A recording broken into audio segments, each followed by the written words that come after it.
Welcome to another episode of Jewish Wisdom on JTV. Today we are going to be talking about marriage, or rather how to have a successful marriage. And it's going to be particularly, I suppose, relevant to me because I am not yet married.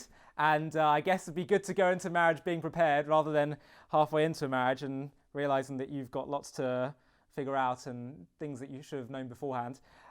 So given all that, I'm extremely delighted to be joined by two people who have just come out with a new book called Not a Partnership, which is a book all about marriage, and it has a slightly head-scratching title, Not a Partnership. You'd expect marriage to be all about partnership, so I'm sure they're going to explain what their book is all about and what the premise of the book is.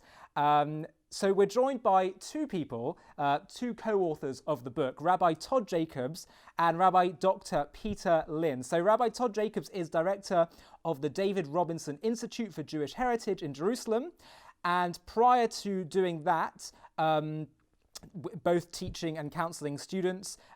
He enjoyed a very distinguished career, actually, which more is explained on their Not a Partnership website, on Wall Street as a leading authority on telecommunications.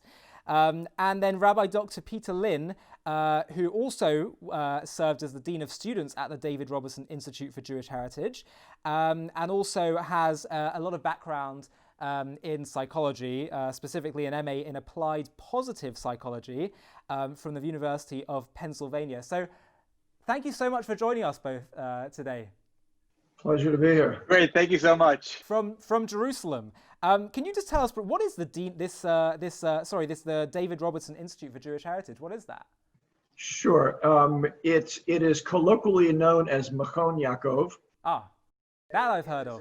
It's a yeshiva for young men, specifically. It's kind of a boutique yeshiva for best and brightest, top young men between the ages of about 21 and up to about 40, who typically are defined as Anglo-speaking, well-educated in terms of their secular educations, generally speaking, professional backgrounds, academic backgrounds.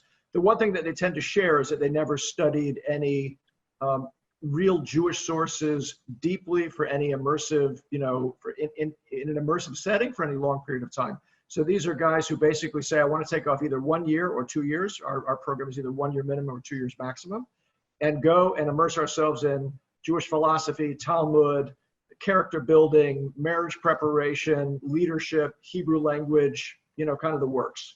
And it's a training ground for those guys to then go back into their careers, back into their lives, back into their families, but be equipped in a Jewish way. Fantastic. Well, I didn't know that that's how it was known as, because I have heard the name Machon Yaakov, and I've heard great things about it. So, I'd be interested to come visit you guys the next time in Jerusalem, once the borders open, please God. So let's jump into your book, which is about marriage, and you've got someone who's got a very keen ear to listen and learn here. Let's just start off by talking about the title. It's called Not a Partnership. My understanding is marriage is a partnership. I'll give you a spoiler alert. The spoiler alert is that properly done, marriage is a partnership. It's the ultimate partnership. But I remember that something like 35 years ago, Rabbi Akiva Tatz, who I know is someone who's been on your program before, he, in a classic class that he gave on marriage, said the words, "You have to understand that marriage is not a partnership." That stuck with me for decades. In terms of building my own marriage, and then it stuck with me even more when Rabbi Lynn and I began working at Machon Yaakov and counseling guys as they were going through the process of getting ready for marriage, getting married, early stages of marriage, and we saw the same problem cropping up over and over again, which Rabbi Tatz had cited, a few decades before, and that is most people treat partnerships as I've got my rights and responsibilities, you've got your rights and responsibilities. And so I spend all of my time, instead of thinking about what I'm contributing, I spend most of my time thinking about what you're not doing in terms of holding up your end of the bargain. And so every time I do something good, I look at you and say, what's your end? Where am I going to get something back from you? And it happens to be that from research I did on Wall Street, most partnerships in the world of business fail for exactly that reason. Not because they have bad businesses, but because they have bad attitudes, and those are very decisively negative in terms of a way to approach, entering into a relationship with somebody else, whether it's in the world of business and in terms of what we're talking about tonight, in terms of marriage. So that is a disastrous mindset to walk into marriage with, and what we have been espousing, and it comes from classic Jewish sources, and it comes from Rabbi Lynn's work in positive psychology, is that marriage is all about what I can give and what I can create through my work and through my contribution and through my giving, not what I'm trying to get back from you in return for everything that I'm doing tit for tat. And Rabbi Lynn, do you think this is something that, do you think most people walk into marriage, both in the Jewish and non-Jewish world, not recognizing that they should primarily be, what are the misconceptions we have? Are we not walking into marriage thinking, I'm in this to be a giver? Well, I'll tell you like this. Maybe I'll take the question a little bit of a different direction. Probably one of the biggest things that we invest, most of our time in, looking back over the past 15 years with our students, is the world of marriage education. And I'm going to use the words you said, walk into. What we find is a fascinating thing. If you look at our professional lives, we spend so much time getting ready for that professional life. There is my high school, my undergraduate degree, I go for a master's, I get into that career. Then once I'm in that career, I go to, boot camps to move to the next stage, and I have reviews, and I'm learning more, and I'm advancing. And what's fascinating that we have seen is that if you ask people what's the most important thing in their life, they're going to say their family. And at the core of that family is obviously your marriage. But what we've seen is that it's the most important thing out there, but yet people do very, very little to actually prepare themselves to get ready for marriage. And then once they're in a marriage, they do very little to figure out, how can I actually become a better spouse? And what we have dedicated so much time to is really the world of marriage education, because there is so much that can be done and needs to be done before people get married, so they really understand, what is this thing called marriage? What does it mean to be a great spouse? How do I deal with difficulties? And then once people do get married, there is so much training to be done to figure out, how can I become better at this? So I'm going to go back to what the words you said, walk into. I think that it's an unfortunate problem, but people go into this area of life in a very unprepared manner. And then once they're in it, they basically just say, hopefully it's going to work out. And if it doesn't work out, it means what? It wasn't meant to be. Right. So Rabbi Jacob and Rabbi Lynn, before we get into what you believe are some of the most important ingredients for having a successful marriage and having the right frame of mind when you start this marriage, rather than just walk into it, I have to pick up on something, Rabbi Jacobs, that you said in your initial answer, which is that you said that people often, a mistake people make when they go into marriage is that they think about, what are you not giving me? They're constantly thinking, this isn't what I expect from marriage. Why aren't you being more this or that, or more flexible, or more providing, or whatever? And I definitely recognize that as being an important part of relationship, that you should be giving oriented.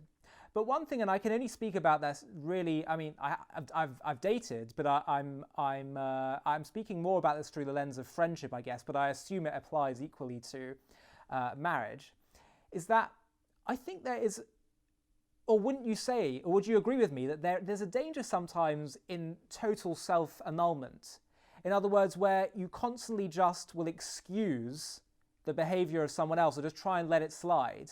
I feel like sometimes if you do that too much, because you just want to be giving oriented, you just want to give and you'll let things slide even if they upset you, there's a danger that resentment can build up. And as easy as it might be to say, well, you've just got to work on that resentment, I always feel like there's a balance between letting things go and being giving oriented, and also demanding a level of self-respect. So could you maybe just shed some light? Sure, and that is an amazing question, and you're hitting it right on the head. A functional marriage with a functional person is not about, I give until I can't give anymore and I turn myself into a shmata and I have no self-respect. It is rather a feeling that the other person's happiness, the other person's well-being, the other person's development is in a sense my responsibility to help make happen. Obviously, if the person I'm married to is somebody who is dysfunctional, has deep emotional problems, is hugely selfish, it could be that it's so dysfunctional that as I begin giving, it will not create that virtuous cycle that we usually do see created when you're dealing with two just basically healthy human beings. The virtuous cycle is that I have to enter without thinking about, did you give to me? I'm not going to give to you unless you gave to me today. I'm not going to give to you this week unless I feel like you've been giving to me. If I enter my marriage on a daily basis, on a weekly basis, or at the beginning of my marriage, or even if I'm trying to fix my marriage, I can actually, in a sense, say, I'm going to take responsibility on myself to kickstart this marriage. How am I going to kickstart it? How am I going to kickstart the new phase of my relationship or this new relationship altogether? I'm going to take upon myself that I want to make your happiness my business. And when I start giving, what tends to happen is not that I give and I give and I give and there's no appreciation, there's nothing that comes back. What tends to be that if I'm giving without thinking about what I'm getting in return, the natural response system of the other person tends to be to give back. And we've seen marriages go from having negative cycles of what'd you do for me, but what'd you do for me, but what'd you do for me, but you started this and you started that, to, oh my gosh, what you've been doing for me is amazing. And I just feel that I want to do more for you. And the funny thing is like, again, I'm a Wall Street investor by training, although it's, morphed into for a circuitous path, becoming a rabbi and dealing a lot with people's marriages and issues. But that sounds like a whole separate interview in and of itself, how that happened. Yeah, that's a whole story. But one of the greatest investments in the world that we have found is giving to another person. When you give to another person, they feel that you've given to them the most amazing thing. And without being cynical about it or manipulative about it, the person tends to give back to you in a way that is even greater than the way that that's what we call the virtuous cycle. If I'm willing to take responsibility on myself and I'm willing to give to you, I'm willing to do for you, 9 times out of 10, the spouse is going to respond with some kind of giving back. And that sparks a whole unbelievable, cycle of building each other and caring about each other, making each other happy, which we've just seen over and over. What about if there's a level of, in the partner, or I'm even going to apply this to, like, let's say a friend or, other people in life, because I think some of this wisdom can apply to all kinds of relationships. What about if there's just a level of people taking your giving for granted, or there's just a lack of conscientiousness on the part of the person you're giving to?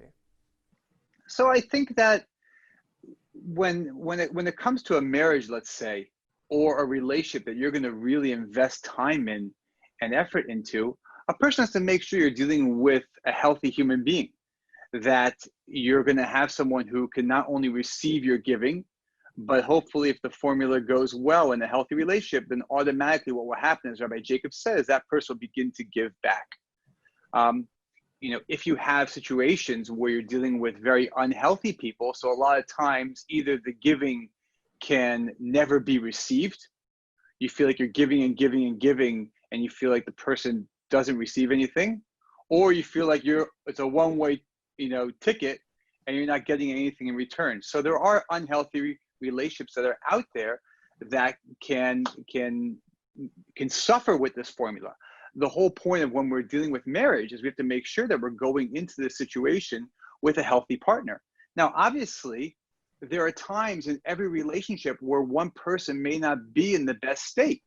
A lot of what we're going through right now during this crazy pandemic is you have, this week, this spouse is having a really hard time, and the next week, the other spouse is having a really hard time. Obviously, there has to be a bigger vision that, of course, there are weeks where it may be difficult. There are times where it may be stressful. But overall, if you're in a healthy relationship, you'll see that this formula really come alive, where not only will it be that your giving is received, but you'll also get that same kind of energy back towards you. And therefore, as Rabbi Jacob spoke about, that virtuous cycle really begins. So I'm sure the book is going to elaborate on my next question in, masses of detail, but could you outline for me and for our viewers what you believe are some of the most important ingredients to a successful marriage, and perhaps maybe emphasize some of the ones that we might not have thought to emphasize?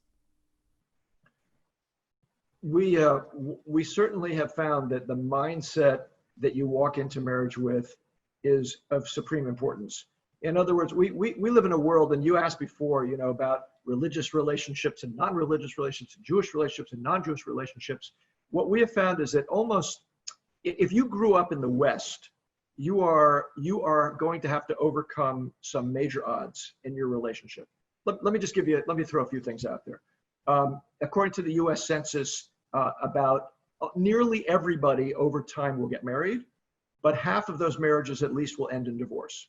Okay. Now, that sounds like, okay, at least I got a 50-50 chance. But the reality is the half that don't end in divorce, how many of those are happy and sparkling and are the center of happiness and with intimacy and with a sense of security and a sense that, this person's got my back and I'm overflowing with that kind of sparkle that I always dreamt of all my life that marriage would provide? Very few.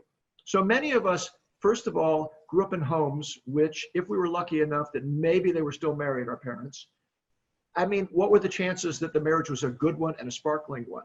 So if you actually think about it, most people enter into marriage with very little in terms of actual role modeling that they've seen. And then you add on to that this kind of romance phase of life that people think is the definition of marriage, which in Kabbalistic terms, in Kabbalistic terms and in Jewish terms, the whole romance phase, I don't want to call it a false phase. It's not false. It's very real, but it's extremely powerful. It's very bright light, and it doesn't last. It is something which is there to burn into our reality, the space and the vision and the possibility that this person can be somebody that I can have an ecstatic happiness with. But if I think that level of electricity is going to last, that is disastrous. And unfortunately, romance novels, movies, television, what we've seen, what our friends talk about, what magazines talk about, what we have been basically brainwashed in the Western world is that marriage is this ecstatic, romantic thing, which, and by the way, every romance movie ends at that point, right? Boy meets girl, they go through all kinds of problems, and then finally at the end, they get back together, they fall into each other's arms, they're going to live happily ever after, and the curtain comes down. Marriage begins the next day when the curtain comes back up, and they say to each other, now what? Oh, wow, she's not quite as cute as I thought she was. He's not quite as funny as she thought he was. And maybe he's a little rougher around the edges than she noticed. And maybe she's a little more selfish than he thought. And there's this point at which most people say, life has gypped me again. I've been fooled again. And therefore, I got to go start again. If I got married, I guess this is going to end. It's going to be one of those things. Rabbi, can I just interrupt you for a second? Yeah, sure. Are you saying, because of what the statistics show us, are you saying that actually it's very challenging to have a long-term, successful, fulfilled relationship because of what the statistics show? Or are you saying, no, anyone can achieve it, it's totally within everyone's grasp, and that people are just getting it wrong? Okay, so I think it's a false dichotomy. In other words, can you get it and can everybody get it? The answer is, well, maybe, but the odds are stacked against you unless you do a lot of work and some preparation and change your mindset. And my whole point is that because we have no role models and because we've been brainwashed into this vision of romance equals marriage, romance equals love, when in reality, that's just a starting point for building real love and building a real relationship. So the answer is anybody can have a great relationship if they put in the time and the work and they change their mindset and they overcome the odds of having been brought up in our Western culture in which marriage is in such a state of disrepair. It's in a terrible state, but we believe 100%, get the big picture right, and then learn the implementation of practical steps, and you can do it. And that's why the book that we wrote is half big picture and half practical implementation. So could you give me just an example of some of the practical implementation, some of the tips, so our viewers can get a flavor of what this book has to offer in terms of, practical implementation advice? Sure. So I'll share that with you. That if you look at the book, we basically say that the PDF manual of a marriage is centered around the idea of giving. Okay, so that's a very nice theoretical idea. So what we do in the second half of the book is we show you 4 different avenues of how you can bring giving into your relationship. And we call them the 4 pillars of giving. So let me give you an example of one of them. One of them, we speak about the idea of keeping your marriage fresh. What happens? Everything in life has a certain newness, whether it's the world of your brand new iPhone, a new computer, a new job. And like Rabbi Jacobs was speaking about, at some point things get old and we want something new. And what happens in relationships is we get used to things. And what's fascinating is you see couples that when they first get engaged, they make tons of effort for each other. When they're newly married, they go out of their way to smell good, look good, act a certain way, you name it. And then what happens is very fast, people stop really making an effort to create a certain chemistry, to create a certain energy in their marriages. And what we speak about is that one of the ways of giving to your spouse is you going out of your way to keep the relationship fresh based on things that you can do as an individual. And if there's all of a sudden marriage where now you have each spouse going out of their way to do very practical things that we speak about in the book to keep your marriage fresh, all of a sudden you have this ideal formula that marriage is great in the first year. It's even better 5 years down the road. 10 years down the road is awesome. 15 years and so on. And what happens is that relationship is one that gets better and better with time. So that's an example of one of our 4 pillars of giving, which is called keeping it fresh. That one of the ways I can give to my wife is for me to go out of my way in behaviors, in certain emotional realities, to do everything I can to keep that freshness alive in our marriage. And there are practical things that can be done in order to make that happen. Mm-hmm. So that's one of our 4 pillars. And then we have 3 other pillars as well that all have practical examples of how to keep that alive. Right. And I have a slightly dark question to ask, but I just, I feel like I'm sure you would have some light to shed on it. How bad does it have to get in a relationship for a couple to say we have to part ways? There is a one of our mentors, Rabbi Beryl Gershenfeld. His mother was a world famous psychologist, and she wrote like the college textbook on psychology for basic psychology, and she did tons of work for decades. And she said something which was very profound, and that is, she said about 10% of marriages are made in heaven, which is to say you have 2 people who have such good character, are so giving, are so bright, are so optimistic, and just have that ability to they just seem like everything is just amazing. Then you've got about 10% of marriages, which almost no matter what you do, are so dysfunctional and are so, either it's somebody's bad character or both have bad character, or somehow the 2 are just toxic for each other, even though they might have been okay for somebody else. That's about 10% of marriages as well, which cannot be cured under any circumstances. But what's interesting is what that leaves is 80% of marriages are a function of what you put into them. And we have seen in our work, all the work that we've done, there's no question, once in a while we have seen marriages which absolutely, you just say, young man, young lady, you've given it the try, you've gone to therapy, but you're several standard deviations away from like normalcy in your marriage. And the longer it goes on, in some sense, dysfunctionally, the harder it is to, that so much water has gone under the bridge, so to speak. There are marriages which become so dysfunctional they have to break up, but it's not a large percent.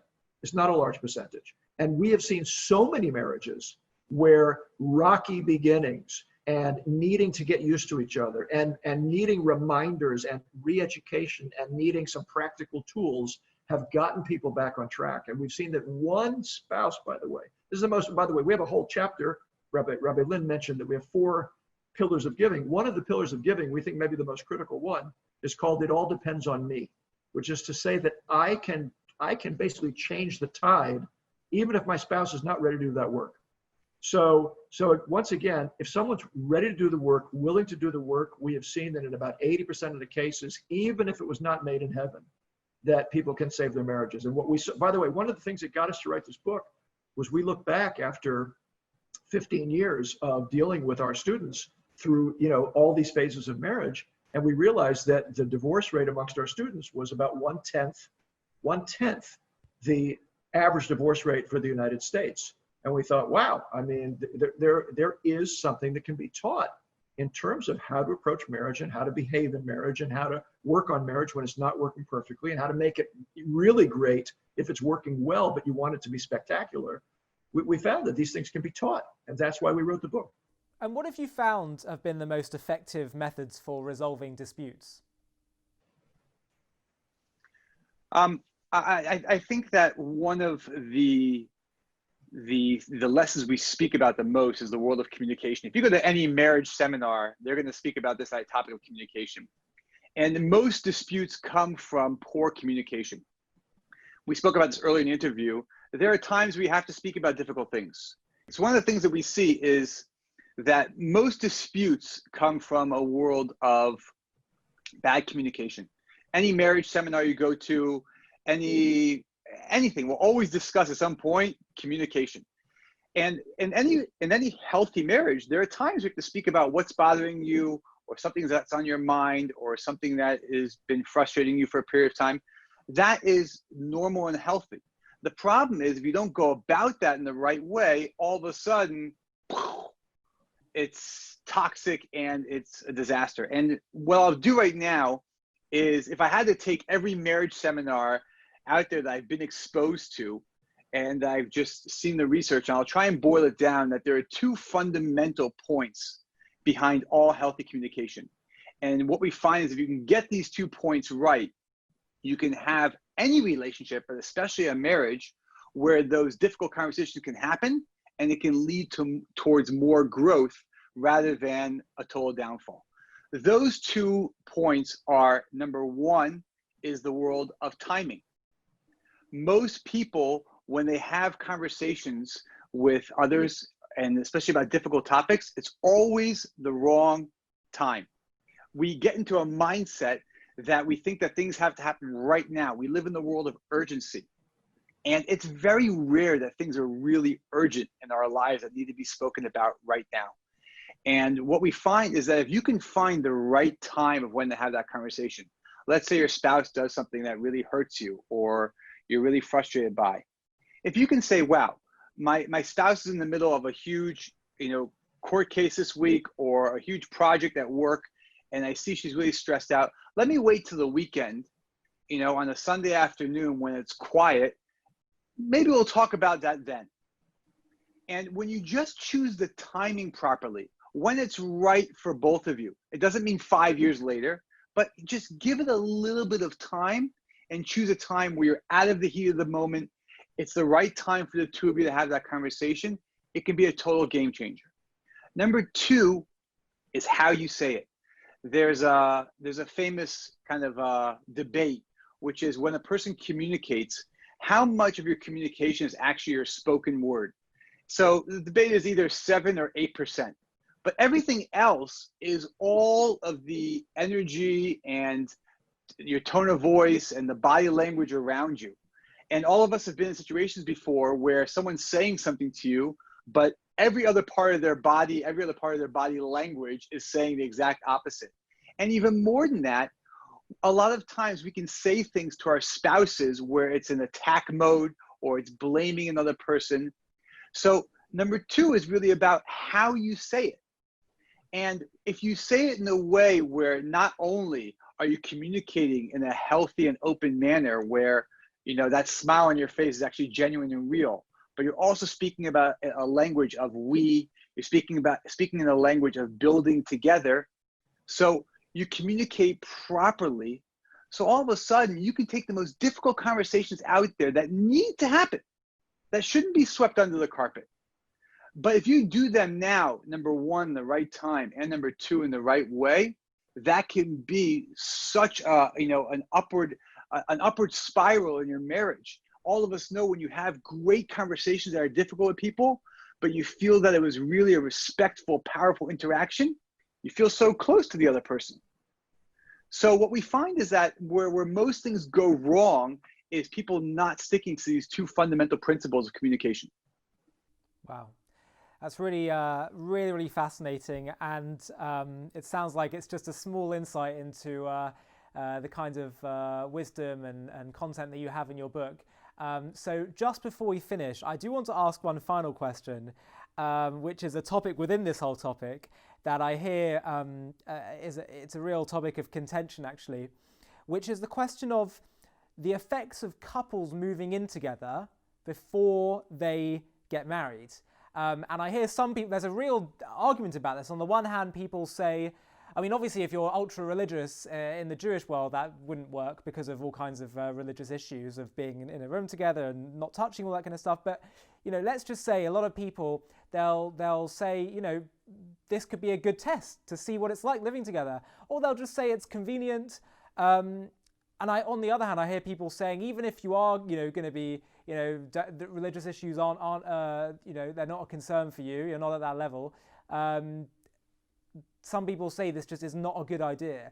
And I wanted to know your reflections on that and, just if you think it's a good idea or not. Sure. Let's take it totally outside the religious context altogether. You don't even have to touch anything in terms of religious law.